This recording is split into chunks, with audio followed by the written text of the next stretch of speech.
different jobs, I still never fully understood what it is and how it works. No job, even if they did articulate it to me, I probably didn't, it didn't register, but I've never really had that sat down where it's like, okay, you're enrolled in 401k, this is how it works. So would you mind sharing a little bit, if you know some about that, like your experience with 401k? What is it? How does it benefit us? And is it worth it? Is it worth knowing about? It's always worth it. Always invest in 401k. Basically what it is, it's like a savings account. So if you have a company that says, you know, they match 50 cents to the dollar on everything you invest. So basically, out of your paycheck, you can invest 10% of your paycheck, 20%. On top of every dollar that you put in, they're gonna put 50 cents on top of it. What? So it will build up. Literally, I had a 401k when I worked at my first job, and I didn't even know it existed. I had a friend who also worked there, and she was in the process of buying a house, and she's like, yeah, you don't know about your 401k? Guys, I kid you not, I logged into my 401k, I saw $6,000 just there. I was like, money was getting taken out of my paycheck. But will you be charged if you remove that money? Yes. If you take it out like early, you will pay a penalty to take it out. So it's best only to take it out in case of emergencies, or, you know, some people try to buy a house with their 401k or things like that. But always look for companies that offer. If you have a company that's offering you 100% 401k, that means they're matching everything that you put in. If you're putting $50, they're putting $50 into your 401k account. So definitely something you should. And you know what you can do is, so what I ended up doing, what's the word? I transferred my 401k into an IRA account. So what I started doing was investing into my own investments, using that money from 401k. So that the money was already there. So I had like, I think at that time I had $7,000 to play with, to just invest, and that's just all I did. And that's what you did? Yep. Wow. So if you're at a company, as you just heard, your 401k, definitely get more information, how much your company matches and what are the benefits. And obviously, as you can hear, it's always best to go ahead and basically apply for it and reap the benefits that are there for you. And again, it's like, I feel like many people don't know about this, we're not knowledgeable about this, but here we are, someone who has actually done it, and they've experienced the great benefits of having it, and they see that they had it's $6,000. You didn't even notice it. Okay, so you said that you invested. And oh wait, with the 401k, does it travel with you to every other job, or does you can transfer it to any other job that you get into. Okay. Which is what you should do. Yes. So for me, I wonder, because I haven't been working, I wonder if I can go and tap into that account and see, you can. It will always be there for you. So that's what I'm gonna do. I'm actually gonna go check it out and see how much accumulated over the years, what to do moving forward with that account. So how's your burger? It was delicious.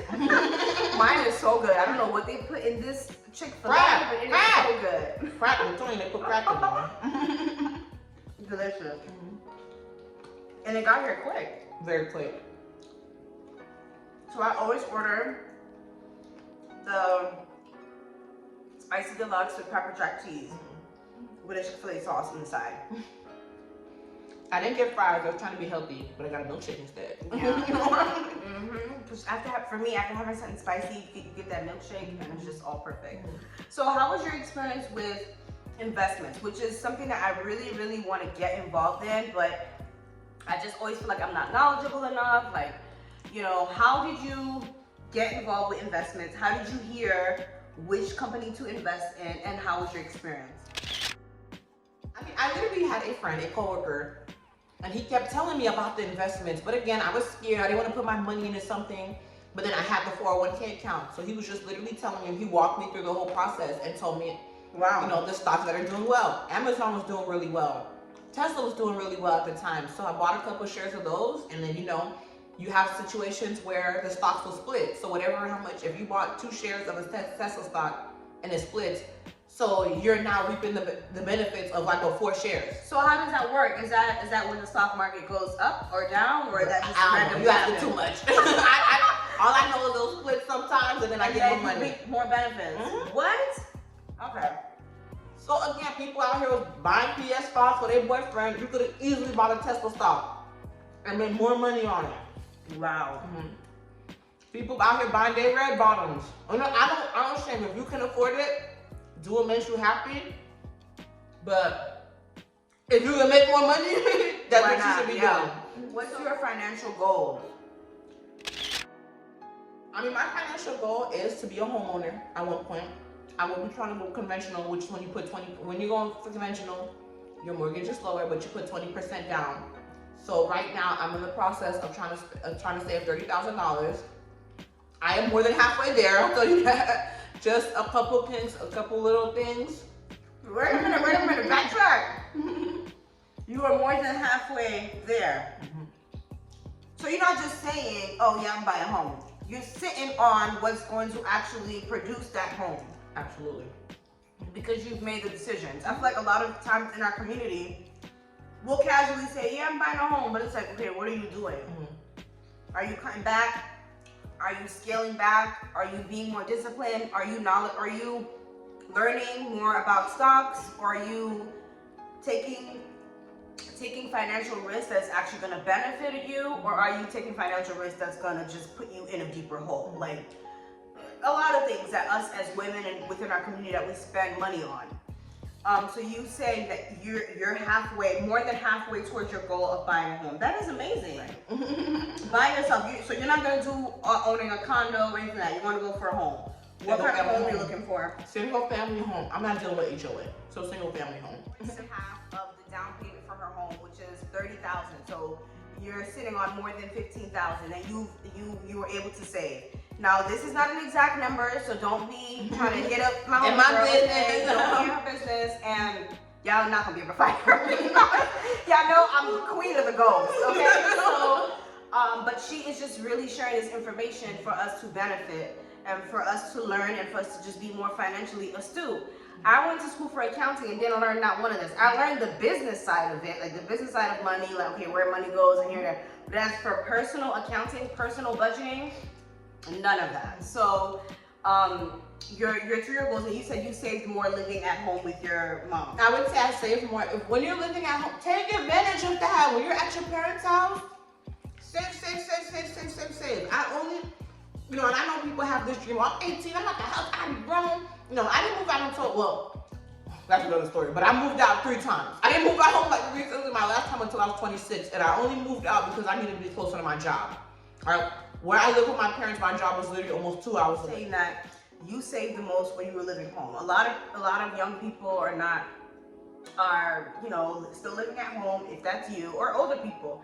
If you're at an advantage where you don't have to pay rent, you should be sitting on halfway through your down payment for your home, okay? Because there's no excuse. You don't have big bills. There's no time for you to keep up with the Joneses. Just keep it real simple, lick cooking, and just live a real chill life and save. I'll call her back. This is not the first time I heard this. I've heard this before from another friend, and I would hope to have her join me also, because she is another young woman who is really flourishing, especially with her finances. And these are women who don't have a business. You don't have a business. She doesn't have a business. Just working a 9 to 5. Just working a 9 to 5. Of course, she went to college, so she's not getting paid minimum wage. She's getting paid much more than that, and that's another thing. Do you think that you would have been able to reach your goals with a minimum job, like with a minimum paying job? So you had to go to school. Higher education. Now, college is not for everybody. I'm not saying you don't go take out all these student loans, go to college. But if you do go to college, honestly, do it the right way. I see so many people in thousands of dollars in student debt. If you can go to a community college, your first 2 years of college, go. I don't care what anybody says, what the movies show, your college experience. No, I mean, is your college experience worth $100,000? Like, you know? So if you can go to your community, scholarships. You can literally get a scholarship for being left-handed. Invest in scholarships. Let me find out. I'm about to retrain my kids to be left-handed. Let me find out. You can get a scholarship for just about anything. Also financial aid, Pell Grants. Invest in those. But if you're gonna go to college, do it the right way. And if college is not your thing, trade school, learn how to do something. I know some people that are around my age, they're talking about they want to go get their bachelor's, and I'm like, go to school. I mean, go to trade school. Go learn how to do hair, do nails, do something. You know, short-term investment. You know, you can start your own business, investing in just learning how to do a trade. So definitely, I would suggest higher education, if possible. And if that's not, you know, possible, be ambitious. If you sweeping the floor at the gas station, inquire. How can you be the maintenance manager? How can you move up from maintenance manager to district maintenance manager? Invest in yourself. Be ambitious. Don't just be that person that you were cashier for 5 years at McDonald's. Okay, you a cashier at McDonald's, be a cashier at, you know, Saks and Fifth Ave next. Work on commission, become a personal assistant. You know, there's so many ways to invest in yourself, and just don't ever become stagnant. Too many times people are just stuck, they're stagnant at their job. Don't become that. They're not happy.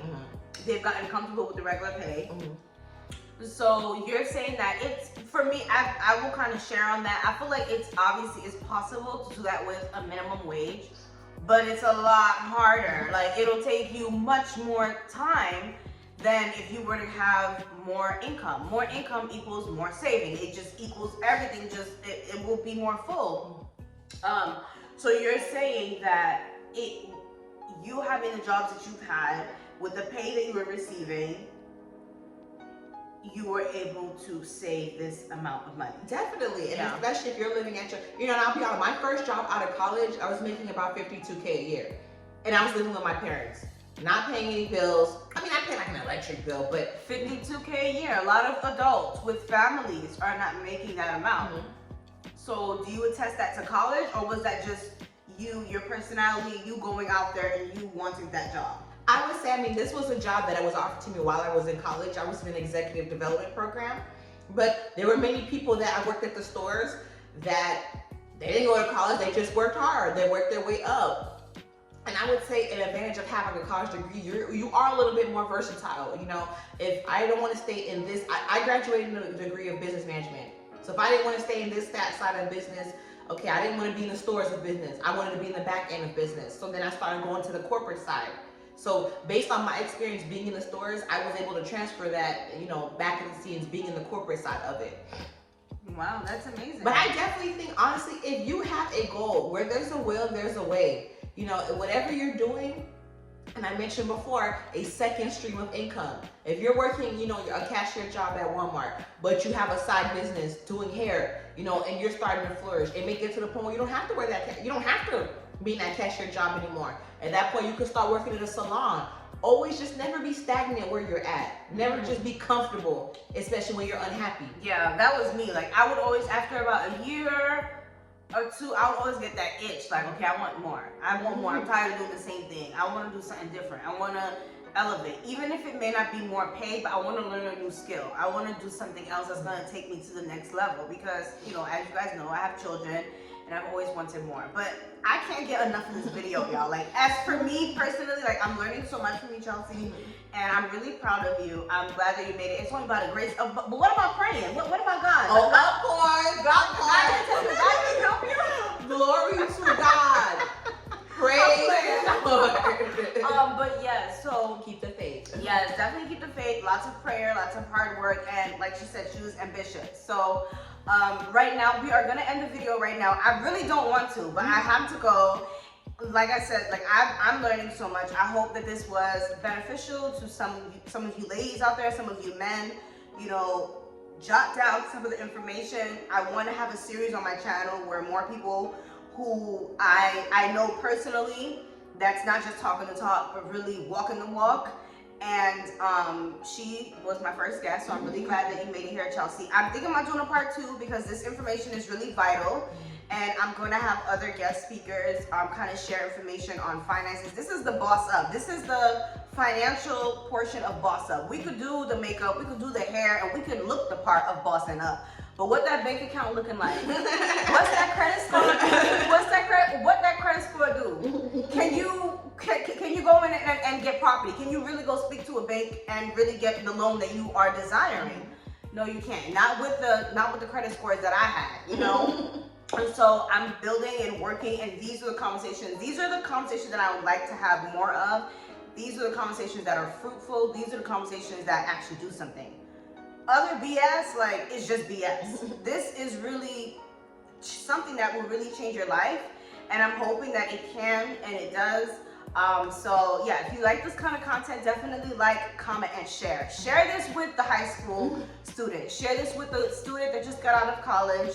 Share this with the youngins, okay? Share it with the next generation so that they're more financially astute. And I will see you all in the next one. Bye. Chelsea, did you want to share anything? All right, I just closed it off with her. But all right, y'all, she's heading out, I'm heading out, we out, all right? Bye.